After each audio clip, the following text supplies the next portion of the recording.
Man of masses junior NTR గారి war 2 movie అయితే వచ్చేసాయి టీజర్. ఈ టీజర్ చూసాక నాకైతే అనిపించింది లిటరల్లీ మైండ్ పోయిందంతే. బాలీవుడ్ వాళ్ళు ఇంతవరకు ఏ హీరో కూడా ఎలివేషన్ ఇవ్వలేదు. For the first time Hrithik Roshan గారిని పక్కన పెట్టేసి మరి ఆయన డామినేట్ చేసే విధంగా జూనియర్ ఎన్టీఆర్ గారికి స్క్రీన్ ప్లే ప్రజెంటేషన్స్ మాత్రం మామూలుగా ఇవ్వలేదు. అస్సలు ఎక్స్పెక్ట్ చేయలేదు.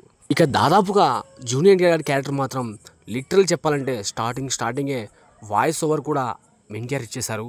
ఇక డామినేట్ చేశారు భయ్య. ఖచ్చితంగా బాలీవుడ్ వాళ్ళకు ఎన్టీఆర్ అన్న ఏంటో, తెలుగు ఇండస్ట్రీ కథ ఏంటో చూపించేశాడు. రీసెంట్ టైంలో ఈరోజు వచ్చిన ఈ టీజర్ చూశాక బాలీవుడ్ వాళ్ళు కొందరు హేటర్స్ పోస్ట్ చేస్తున్నారు.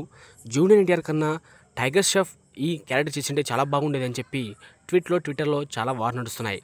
బట్ కానీ టైగర్ ష్రాఫ్ని అనుకున్నారు బాగుంది. బట్ కానీ టాలీవుడ్లో జూనియర్ ఎన్టీఆర్ గారి ఫ్యాన్ బాయ్స్ మీకు తెలియదు కదా, ఒక స్టేటే తగలబడిపోతుంది ఆయన ఫ్యాన్స్తో. టైగర్ ష్రాఫ్ బెస్ట్, బట్ కానీ యంగ్ టైగర్ ఎన్టీఆర్ అంటే డబల్ త్రిబుల్ బెస్ట్. ఈ సినిమాతో ఖచ్చితంగా బాలీవుడ్ వాళ్ళకు ఒక దెబ్బ కొట్టేబోతున్నాడు ఎన్టీఆర్ అన్న. నేను ఎన్టీఆర్ ఫ్యాన్స్ అయితే ఖచ్చితంగా సబ్స్క్రైబ్ చేసుకోండి, లైక్ ఖచ్చితంగా కొట్టండి. హృతిక్ రోషన్ అండ్ ప్రభాస్ అన్న వీళ్ళిద్దరూ మీరు ఎవరు సపోర్ట్ చేస్తారో కామెంట్ చేయండి.